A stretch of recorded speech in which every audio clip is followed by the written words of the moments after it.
Bonjour, bienvenue sur ABC Juris. Aujourd'hui, je vous présente une décision de la 3e chambre civile de la Cour de cassation qui a été rendue le 18 octobre 2018 et qui concerne la chose jugée et l'assurance dommage.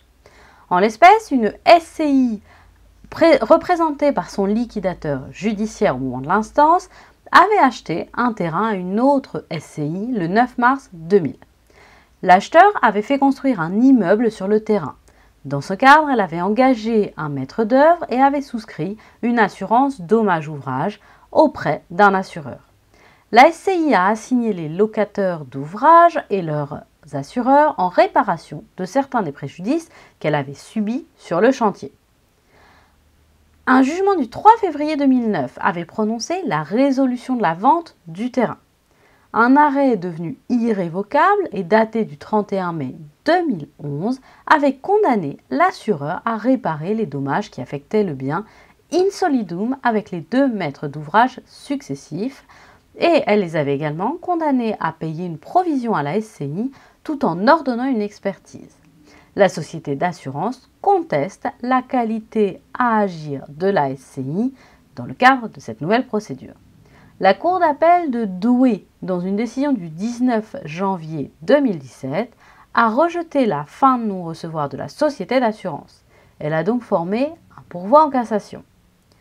La Cour de cassation devait déterminer si l'autorité de chose jugée d'une décision concernant le titulaire d'une créance visait également le principe de celle-ci.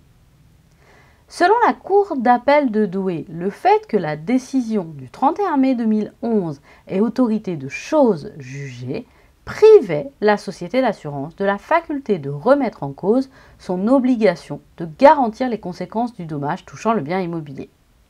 La fin de non-recevoir invoquant l'absence d'intérêt à agir devait donc être rejetée. La Cour de cassation casse la décision de la Cour d'appel au visa de l'article 31 du Code de procédure civile, ensemble l'article 1351 devenu 1355 du Code civil. La Cour de cassation note que la fin de non-recevoir ayant pour objectif que l'assureur ne soit pas condamné à indemniser visait non le principe de la créance, mais le titulaire de celle-ci. Elle casse donc la décision de la Cour d'appel de Douai. Voici pour la présentation de cette décision. Je vous invite à vous abonner à ma chaîne pour me suivre et je vous rappelle mes coordonnées.